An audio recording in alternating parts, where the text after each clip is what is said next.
कोई ना कोई पाठ का अवश्य हमें आलंबन लेना चाहिए, सहारा लेना चाहिए। अपनी वाणी से जब आप कुछ ना कुछ सुनाते हो ना, तो वाणी ब्रह्म मानी जाती है। जब हम पैदा होते हैं तब हमारी जो इंद्रियां हैं, दो आंख, ये जो आप देख रहे हैं, मुख, नासिका, स्पर्श करने के लिए त्वचा जिसमें आप महसूस करते हैं, अब ठंडा गर्म आपको महसूस होता है, ये 5 ज्ञानेंद्रियां हैं।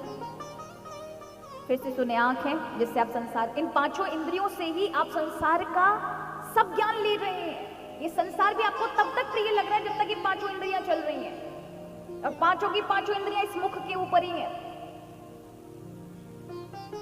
एक आंख जिससे आप संसार का दर्शन करते हैं, ना दिखे तो आप संसार को देख पाएंगे, ये कितना सुंदर है, कैसे लोग हैं। कान संसार के शब्द का, गानों का, लोगों की बातचीत का, चुगली का, भगवान के सत्संग का, सब का आनंद किससे लेते हो? कान ना रहे तो कैसी हालत होगी? बुढ़ापे में कम सुनना चालू हो जाता है, लोग घबरा जाते हैं, डॉक्टरों के पास जाके मशीन सेट करवा कर आएंगे बस सुनना चालू हो जाए। एक आंख, कान और फिर मुख। मुख से 2 काम होते हैं, बोलने का भी और भोजन करने का भी। तो संसार के जितने भी 56 भोग हैं ना, ये तभी तक हैं जब तक कि जिह्वा ढंग से चल रही है, दांत ढंग से काम कर रहे हैं। गूंगे हो गए तो कोई बोल नहीं पाएगा, कहीं कोई शब्द व्यवहार ही नहीं चलेगा। उसी प्रकार संसार के सुख आपको तब तक लग रहे हैं जब तक त्वचा है।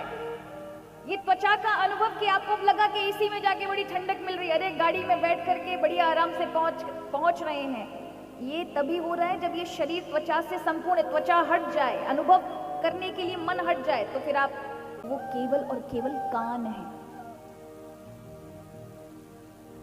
आपके कान पूरी तरह से जागृत भाव में होते हैं, आप आंखों से 3 महीने तक नहीं देख सकते, रस से आप संसार के व्यंजन नहीं चख सकते, वो तो भगवान व्यवस्था करते हैं माता के लिए, बालकों के लिए माता के वक्षस्थल में दूध भरते हैं, किंतु स्वाद नहीं उसमें प्राप्त होता।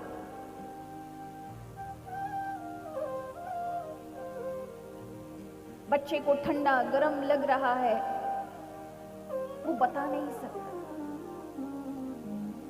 ज्यादा दूध पी लिया तो माता नहीं जान सकती कि उसका दूध पेट भर चुका है, रोएगा, अपनी व्यथा को बताएगा।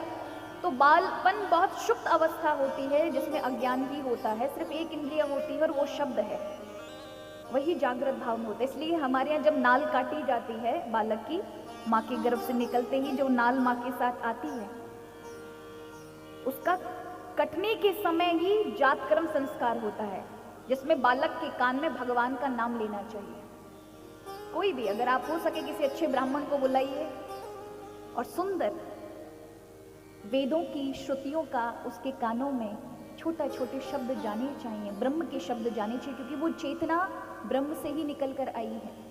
और जब उसको वो ब्रह्म तेज दिया जाता है तो उस बालक की प्रतिभा सामान्य नहीं होती।